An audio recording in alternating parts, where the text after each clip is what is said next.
Ассаламу алейкум. Добрый вечер, дорогие друзья. Это программа «Актуальная тема» на телеканале «Войнах».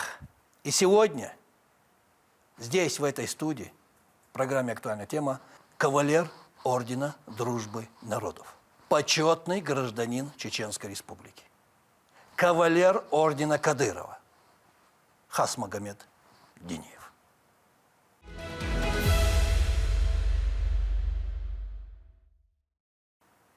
Маш Волосин, мне приятно, что вы сегодня здесь, в студии, программа «Актуальная тема» на телеканале «В войнах». И перейдем к нашему разговору. Согласны? Готовы? Готов. Смотрите, вы один из немногих, кто с первых дней назначения Ахмата Хаджи Кадырова на пост главы Временной администрации Чеченской Республики находились рядом с ним. Давайте еще раз вернемся в те годы. Рассказывайте. Уважаемый Ломер, Я просто единственное добавлю, что вы в те годы были руководителем аппарата администрации, чтобы наши телезрители знали, и заместителем главы администрации Чеченской Республики. Я прав? так. Когда вы познакомились, когда Вот все эти смотрите, предложения к вам начали в июле поступать? месяце мне поступило это предложение, в июле месяце.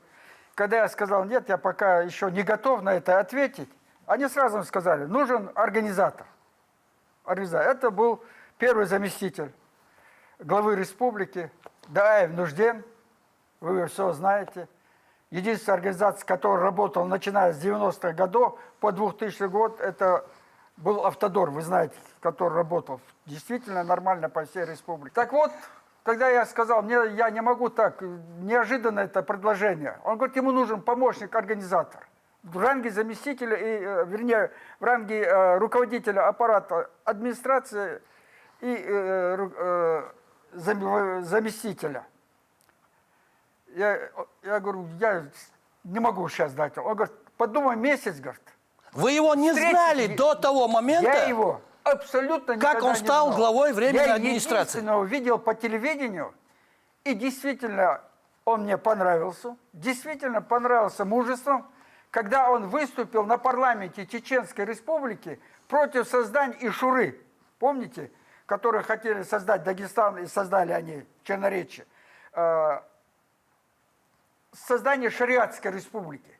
Он выступил на парламенте и сказал, мы не доросли до этого, наверное, вы все помните. И притом в глаза те, которые кричали на весь мир, что будет Шариатская Республика, мы победили и так далее. До этого момента его До этого знали? я не знал. Вообще не знали? Никогда, ни разу в жизни. И вот, да, в нужде мне говорит, встреться, поговори. А там видно будет. Как ты решишь? Хорошо. И первый же приезд в августе месяце, в конце августа мы с ним встретились. Высокий, статный человек, папахой и с щетками на руках. Смотреть было приятно, не скрываю. Первое впечатление было? Впечатление. Ну, я его знал. Но когда видишь действительно, ну как сказать, наделенных природой мужественных людей, видно сразу по лицу. Чувствуется. Да, и чувствуешь, то всегда приятно за лидера того или иного государства или республики, не имеет значения. И мы смотрели друг на друга. Видать, ему рассказывали обо мне, а я на него смотрел впервые. Так, давайте еще раз напомним нашим телезрителям. Это 2000 год. Это 2000 год, конец августа. И он говорит, я много слышал о тебе. Я знаю, что ты патриот чеченского народа. Я знаю, говорит, больше, чем ты о себе знаешь. Вот меня удивило. Этот вопрос меня удивил. И потом говорит, мне нужны организаторы, но мало мне организаторские таланты, это не все, говорит. Мне нужен человек, который стоит рядом со мной и пойдет до конца. Который будет стоять рядом со мной? Вот именно, который будет стоять рядом со мной и пойдет до конца. И я был в нем уверен. Понимаете? Что на него я могу опираться. Ну, еще я не придавал этому значения. Но это для меня было знакомо, потому что за всю свою жизнь, с кем я стал рядом, начиная со школьной скамьи, я сейчас приведу вам это пример, никогда не предавал человека. Ну, потом начались беседа наша началась, я слушал молча, это дежурные вопросы были, тем более на моем пути, которые были, это дежурные вопросы. И вдруг он говорит мне, Хасман, говорит, нас каждые 50 лет убивают, а я не хочу, чтобы нас убивали. Я хочу спасти свой чеченский народ, чтобы мы больше не воевали. И тут у вас... Тут у меня, знаете, я сразу понял, вот с этим человеком я пойду. Это была моя школьная мечта, со школы. Почему? Потому что мой отец, Хамби Халидович, да, Хамби, нас 9 детей, 7 сыновей. Он сказал нам, что нас, чеченцев, каждые 50 лет убивают. Поэтому вы должны делать все, что говорит власть, чтобы беда не пришла в Чечню. И у вас все 50 сомнения, лет. если они И тут были... у меня, понимаете, когда он это слова назвал, когда я сказал, все, говорю, я буду с вами рядом до конца. Сомнения Как вы говорите? развеялись. Сомнения развеялись. Он говорит, а кто первый сказал? Это Ахмад Хаджи спрашивает. Ахмад У вас? Да. Я говорю, это мой отец, говорю, сказал. И действительно, 7 нас сыновей, все отслужили в советской армии. Я пошел к комсомольской партийной жизни. Другой, первый чеченец, мой брат, который закончил Севастопольское высшее военно-морское инженерное училище, спецфакультет атомщик, и до сих пор ни одного нету офицера, чеченцев, которые допустили к этому. 2 стали сотрудниками милиции, замначальник штаба Бойсер, брат, погиб в Шелковском районе, обманув меня, не сообщив мне, что он едет, приехал добровольец, когда его не брали. Он служил во Владимирской области МВД, внутренних дел, и его генерал пожалел, что он прошел Первую войну, и оставил там. Он пришел и сказал, отпустите меня. Отпустите. Почему? Потому что война идет в Чечне, я не могу сидеть здесь. Он приехал и погиб в Шелковском районе в 2001 году. Защищая чеченскую землю.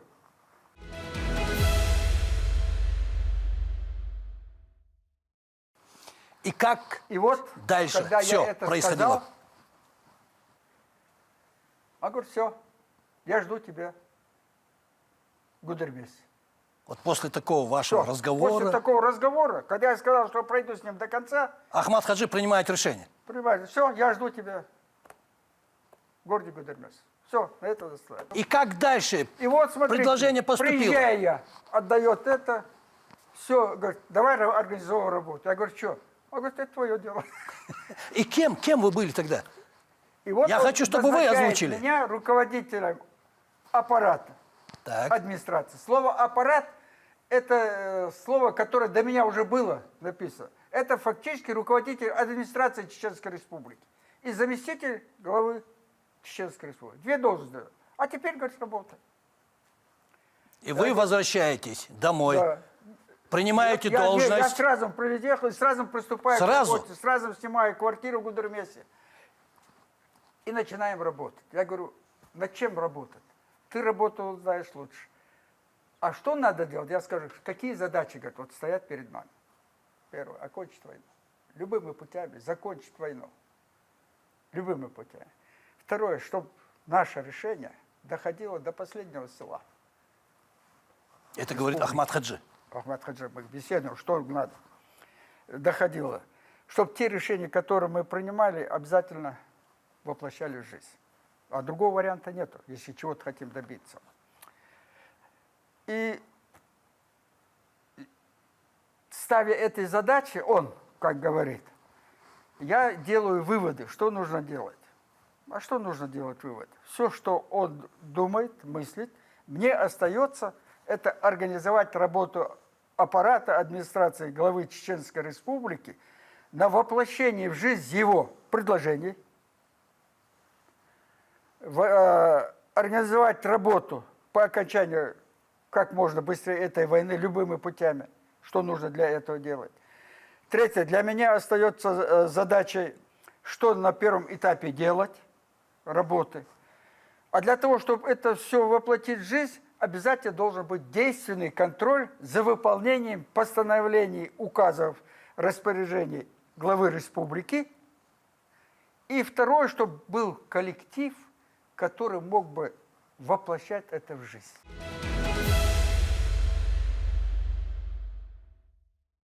Смотрите, это было время, вы это помните, даже лучше меня помните, когда в республике масштабно велась контртеррористическая операция. Назовем это так, против многочисленных банд-групп, которые находились здесь, у нас, на территории Чеченской Республики. Как тогда вам работалось? Насколько это было трудно? Создавать команду, выполнять поставленные задачи. Будем прямо говорить, вторая чеченская кампания уже пришла более федеральной, пришли в республику более озлобленные. За Хасавюртовские соглашения, которые они считали, что это позор для Российской Федерации, которые Александр Лебедь установил в Чечне. Это оставим политикам. Да. Это оставим политикам. Нет, вот я говорю, они более были озлоблены. И вот нам между этими двумя силами, те, которые были недовольны республикой, которых избрали Ахмад Хаджи, а мы команда Ахмада Хаджи, первая его команда, которая стали нас называть кадыровцами. Что тут сказать, вы же знаете. Кадыровцы, кадыровцы, кадыровцы. А те военные, которые знали, какой был Ахмад Хаджи в Первой войне и до 2000 годов, они тоже не любили нас. Вы понимаете? И вот между этими двумя силами нам нужно было так поставить работу, чтобы действительно, в первую очередь, чеченский народ почувствовал, что у нас нет больше выбора, кроме мира. Самое главное было, чтобы был человек, мы стали за ним, стали кадыровцами. Понимаете? Что этот человек знает, как выйти из этого положения. С чего вы начали? Как спасти чеченский народ. Итак, с чего вы начали? Если мы вспомним эти две страшные войны, которые были, первая и вторая, да, войны, называйте как хотите. Но в 2003 году одна из комиссий ООН и BBC в 2024 году она признали город Грозный самым разрушенным городом на планете Земля после Второй мировой войны. Даже Владимир Владимирович Путин, президент Российской Федерации, прилетая в Грозный, вот в первые 2000 года, сказал, хуже, чем Сталинград. А сколько населенных пунктов у нас было стерто с лица земли, а практически эта война коснулась всех сел. И поэтому Ахмад Хаджи, вот как я сказал, мир почему? Во-первых, остановить груз 200-й, который идет Россия с войны, убитых федеральных, представителей федеральных сил, и 300 раненых, а по сути остановить и межчеченский конфликт, гражданская война, которая была. Ведь воевали по две стороны баррикад. С одним словом войнохчи воевали Аллаху Акбар, веря во Всевышнего, а это говорили обманутые удуговской пропагандой, и дудовской, удуговской, я так назову, пропагандой, люди, которые действительно думали, что они воюют за будущее чеченского народа. И воевали федеральные силы, которые были тоже чеченцы же там. И они тоже, погибая, говорили Аллаху Акбар. Я свидетель этому. Понимаете? И вот как можно с этими людьми, с нашим народом переубедить их, чтобы пришли? Мы с Ахмад Хаджи договорились. Каждый работник администрации главы приглашает тех, кому он верит.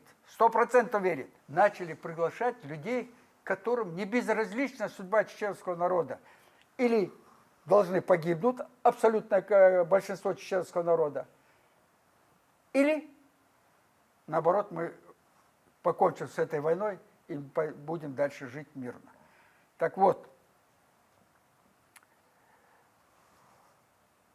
я сегодня убежден, чтобы знали, если бы эта война продолжилась, и Ахмад Хаджи его не остановил, ценой своей жизни, ценой своей до 2000 года, Чеченской республики не было бы и всего несколько сот тысяч человек. Это мое глубокое убеждение. Мы пришли бы к регулируемому числу того или иного народа.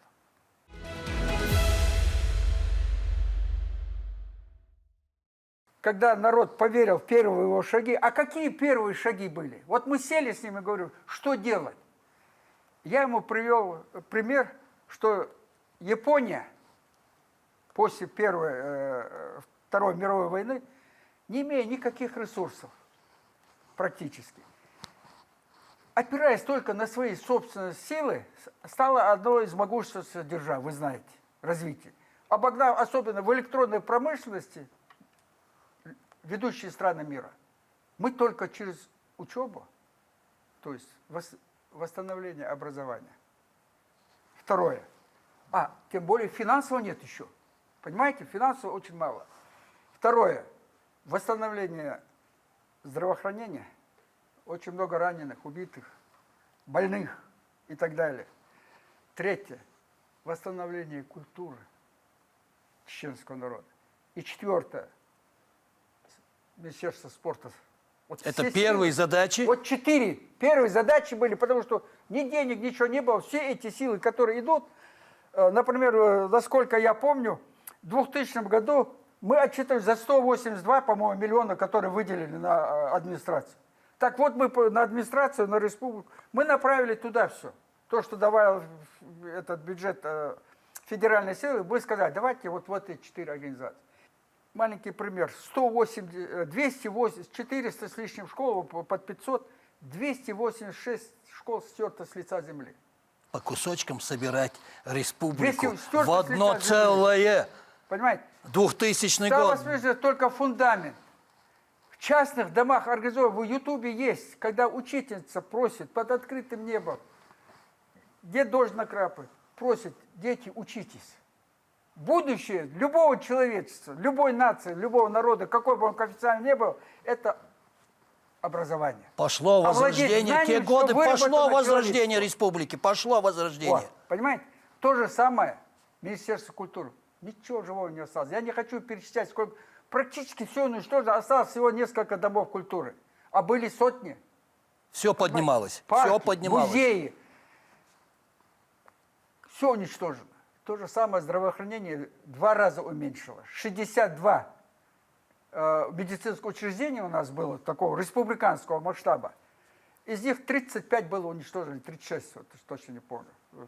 Понимаете? Уничтожено. И вот, понимаете, когда люди увидели, что действительно хотим мира, хотим мирной жизни, а каждый отец хочет же, чтобы его дети рос. Каким? Образованным, сильным, здоровым, знающим обычаи, традиции, культуру своего народа. Вот потихоньку началось меняться мышление.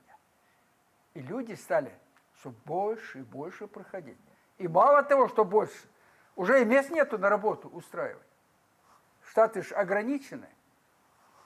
Но это был бы самый большой перелом в сознании чеченского народа, когда нам поверили, что мы не обещаем, не кричим на весь мир и так далее, а спокойно, потихоньку начинаем работать. И мало того, через 4 месяца на республиканское совещание, у вас, наверное, это есть материалы, кстати говоря, как раз в «Войнах» и снимал все это. Вот вы в «Войнах», вот эта команда и те журналисты, которые... Мы в «Войнах». Вот я говорю, вы доносили до чеченского народа наши мысли, чаяния и надежды, и чего мы хотим. Это первое. Второе, всего несколько газет. «Аргун», «Гудермес», «Урус-Мартан». По-моему, 3 вот эти газеты, которые больше всего народ верил этим газетам.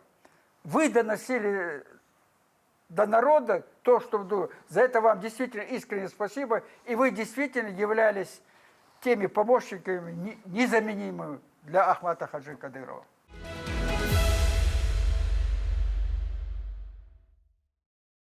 Смотрите, в мире нечасто рождаются герои, способные изменить ход истории. Это не пафос, это факт. Великий Ахмат Хаджи, вооруженный глубокими знаниями Корана, священного Корана и Сунны, будучи мужественным, волевым, твердым человеком, сделал это, привел свой народ, свою республику к миру. Он остановил войну и дал народу надежду на будущее, на счастливое будущее. Почему ему это удалось? Ваше мнение? Почему? Это ему удалось. Вы были рядом с ним тогда. Вы часто с ним разговаривали, обсуждали разные темы. Я сперва проведу одну цитату, Прошу. и потом продолжу. Это Путь Ахмата Хаджи Кадырова основан на принципах исламского права. Вот я скажу, как говорят богословы, первое, а потом скажу, как о политическом лидере. Можно вот так? Прошу. Шейх Ахмад Хаджи Кадыров шел по истинному пути, основанному на шариатских текстах, аятов Корана и хадисов пророка. Да благословит его Аллах и приветствует, чтобы вывести свой народ из тягот войны и адской жизни в безопасную и благодатную жизнь. Имея глубокие знания и истинное понимание ситуации, он сумел осуществить интересы людей и избавить их от губительного зла войны. Это сказал богослов. О его предначертании и его пути, как он видит. А теперь я скажу, как я вижу, с политической точки зрения. Скажу искренне, когда я стал рядом с Ахмад Хаджи, я всегда боялся. Я честно говорю, я никогда об этом не говорил, ни разу в выступлении. Я всегда боялся за его судьбу. На Ахмата Хаджи, по одним сведениям, 16, по другим 17 покушений.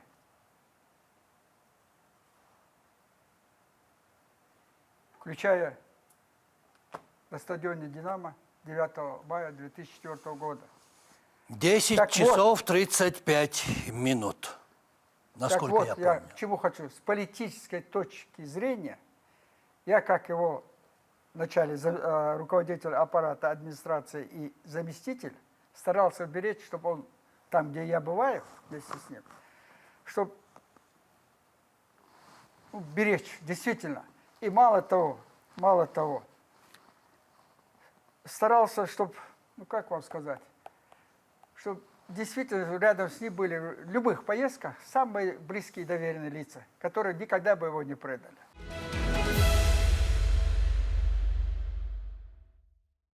Смотрите, Хасмаут, прошло 20 лет с того трагического дня, когда прогремел тот роковой взрыв на стадионе «Динамо». Об этом вспоминать горько и тяжело. Скажите мне, что вы почувствовали в этот день? Как вы узнали, что Ахмад Хаджи погиб?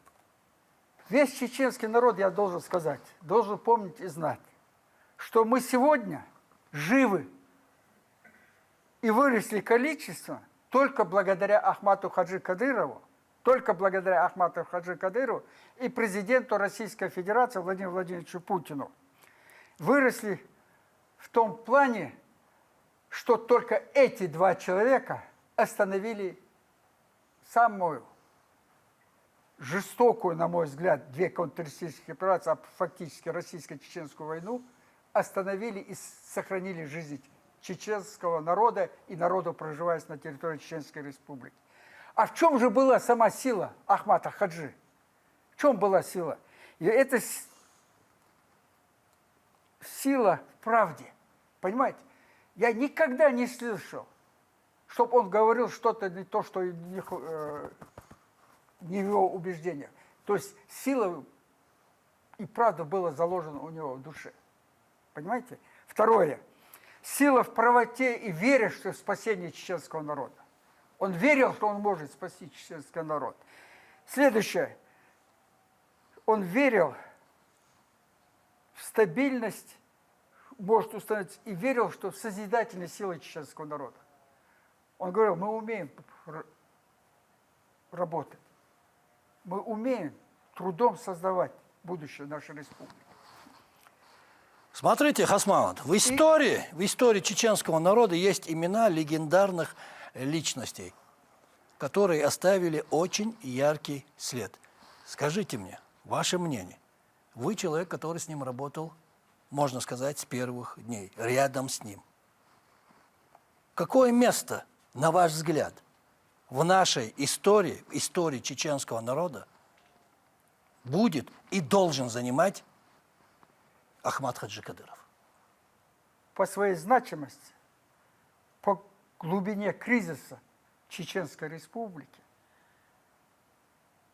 это, безусловно, лидер номер один. Лидер номер один, не только остановивший войну, вы поймите правильно, не только остановивший войну, но и заложивший новые, подчеркиваю, основы через референдум Чеченской Республики о том, что мы в составе России, через дружбу с первым президентом российского. Такого у нас в истории развития чеченского народа, насколько я знаю, за последние, будем говорить, пусть 400 лет, ну, 200 лет вот, не было и нет, ни при советской власти, таких взаимоотношений, которые продолжает и Рамзан Ахматович, герой России, глава сегодняшней Чеченской Республики. Продолжают эту традицию Ахмат Хаджи. Я вам говорил, что я еще почти что 15 лет назад написал «Воплотить жизнь мечты Ахмата Хаджи Кадырова». Его надежды, чаяния мог только один человек, который больше всех и меня, и любого родственника или соратника знал больше. Только Рамзан Ахматович. Вот кто может воплотить все его мечты. И чаяния, я подчеркиваю, не только Ахмата, но и чаяния чеченского народа. Это первое. Второе. Вы сказали, где вы узнали. Утром, едя в автобусе к своему брату. И когда я услышал, я немедленно, как говорится, был в аэропорту с Рамзаном Ахматовичем, с его родственниками, отцом. Он не должен был быть на этом. Он должен был 9 числа принимать участие на параде города Москвы. Понимаете? А оттуда должен был улететь в Сочи на отдых. Почему он уехал, я не знаю. Я вам искренне говорю. Но это горе, я подчеркиваю, это горе для меня не только как друга, соратника. Это горе для всего чеченского народа. Почему? Потому что ведь он умер только в начале расцвета его политических возможностей. В расцвете его духовных сил. Когда он понял, как говорит Маяковский, что такое хорошо, что такое плохо. Понимаете? Он действительно хотел искренне хотел прекращения войны. Как он говорил, я пришел не остановить, а покончить с этой войной раз и навсегда.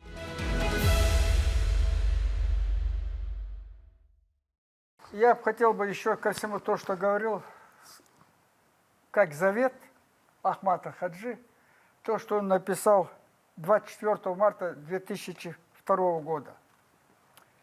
Хасмагомеду, желая мира на нашей земле, жизнь и путь жизненный со своими испытаниями пройден, чтобы наши внуки не испытывали то, что мы прошли и испытали.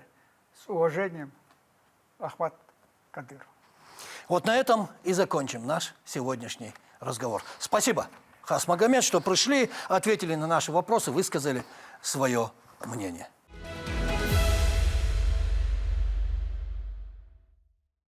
А на этом все, дорогие друзья. Это была программа «Актуальная тема» на телеканале «Войнах». И заместитель председателя консультативного совета при главе Чеченской Республики, кавалер ордена «Дружба народов», почетный гражданин Чеченской Республики, кавалер ордена Кадырова Хасмагомед Диниев.